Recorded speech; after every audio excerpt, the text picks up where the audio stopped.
This Asia-Pacific Policy Forum on Global Accelerator is important for us. We need to hear what are the plans of the various Pathfinder countries and also the different governments and UN agencies on the roadmaps that are being presented to us.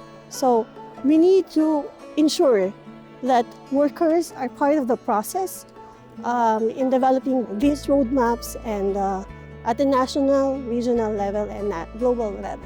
What needs to be changed is that this time we should treat workers as co-equal partners in developing the Global Accelerator roadmaps. What is unique about the Global Accelerator is that it's not a top-down policy, so it's bottom-up.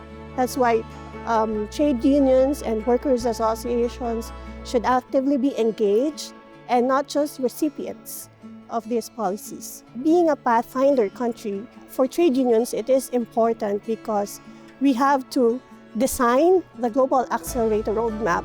Whatever we bring to the table would benefit the whole marginalized people and workers.